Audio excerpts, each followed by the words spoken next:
Hordelord is basically what happens when you take the classic arena shooter formula and throw in some modern roguelike elements. You start in a locked arena with just a shovel and maybe a basic gun. As you kill enemies and complete waves, the map opens up and you get access to better weapons and upgrades. Thank you to Fatbot Games for sponsoring this video. As always, we are of course allowed to talk absolutely freely. The movement system is fast-paced. You can double jump, triple jump with the right boots, and there's the spectral shovel that lets you teleport to certain spots on the map. You can really lean in the mobility stuff, bouncing around like crazy, but you can also find good positions and hold them. The weapon variety is solid.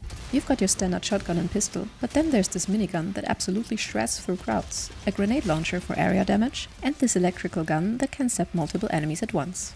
Each weapon has an alternate fire mode you can unlock, like the shotgun getting piercing shots, or the minigun shooting bouncing projectiles. The interesting thing is that different weapons use different ammo types, so you're frequently making choices about what to use when. Between waves, you pick cards that modify your playstyle. Some give you movement speed, others make you heal when you kill enemies. And there are ones that spawn little red minions to help you fight. The card system isn't super deep, but it gives you enough options to make runs feel different.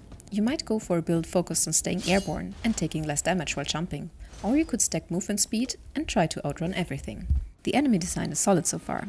You start fighting basic rats and grunts, but then you get flying bats, enemies that shoot projectiles, these flowing meatballs that scream at you until you kill them, and tankier enemies that take real effort to bring down. As for the map design, you start in a small area, but as you find colored keys, you can open up new sections. This gives you more space to move around, but it also means you have to learn the layout and figure out the best spots to fight from. Some areas have health pickups, others have weapon upgrades, and there are these fury power-ups that temporarily make you ridiculously strong. There are two main modes. The regular horde mode has a set number of waves with a clear end goal, while endless mode just keeps throwing enemies at you until you die. The game tracks your score and has global leaderboards, so there's definitely a competitive element if you're into that. You get more points for doing fancy kills, using certain weapons, or pulling off difficult moves. The difficulty ramps up pretty steadily. Early waves are manageable with basic weapons, but by the end you're dealing with multiple enemy types at once, limited ammo, and much more aggressive AI. The game gives you multiple lives, so one mistake won't end your run, but you definitely need to stay on your toes.